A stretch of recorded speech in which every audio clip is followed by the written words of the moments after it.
Bonjour les élèves de EB5. Notre leçon d'aujourd'hui, c'est le sujet, page 24 dans le livre. On va lire la première phrase. Saïd présente son exposé sur le Japon. Où est le verbe? Le verbe est présente. Qui présente? Qui présente son exposé sur le Japon? C'est Saïd. Donc Saïd est le sujet.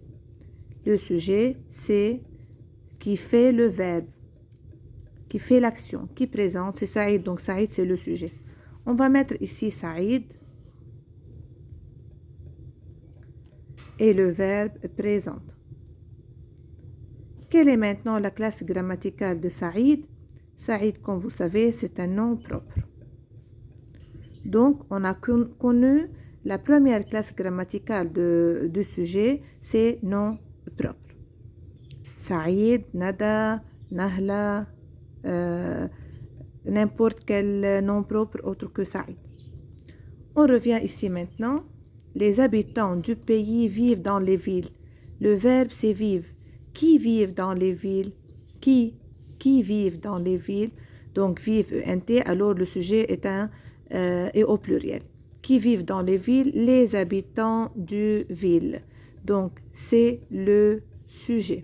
Quand on pose la question qui, alors c'est le sujet du verbe. Les habitants du pays vivent dans les villes. Comme vous savez, c'est un sujet formé de plusieurs noms, alors c'est un groupe nominal. C'est un groupe nominal. Premièrement, c'est un nom propre. La deuxième classe grammaticale du sujet est groupe nominal. Groupe nominal, c'est-à-dire il est formé de plusieurs noms. On met ici les habitants du pays. Donc, c'est un groupe nominal. Le verbe est vivre. On revient maintenant. Les Japonais travaillent beaucoup et apprécient les sushis. Le verbe, c'est travaille et apprécie. On a ici deux verbes, faites attention. Donc, qui travaille, qui apprécie les sushis, ce sont les Japonais. Ce sont les Japonais, bien sûr, c'est un groupe nominal parce qu'il est formé de déterminants plus nom, donc il forme un groupe nominal. Mais ici, on va faire attention que le sujet, un seul sujet, peut être le sujet de plusieurs verbes. Donc, les Japonais est le sujet de travail, en même temps, c'est le sujet de apprécie. Les sushis travaillent, les Japonais travaillent, les Japonais apprécient. Alors, on a ici un seul sujet pour deux verbes. On va faire attention pour cette information. On passe ici. Il utilise plusieurs types d'écriture. Le verbe est utilise. Qui utilise plusieurs types d'écriture? Il. Ici, il, vous savez bien sûr, il est un pronom personnel. Pronom personnel comme je, tu, il, elle, etc. C'est un nom propre. On va mettre ici le sujet il et le verbe travail. Donc ici, il est un pronom. Pronom bien sûr personnel. On va passer maintenant à la dernière phrase dans la première partie. Apprendre est un plaisir. Le verbe c'est est. Qui est plaisir? Qui est plaisir? Apprendre.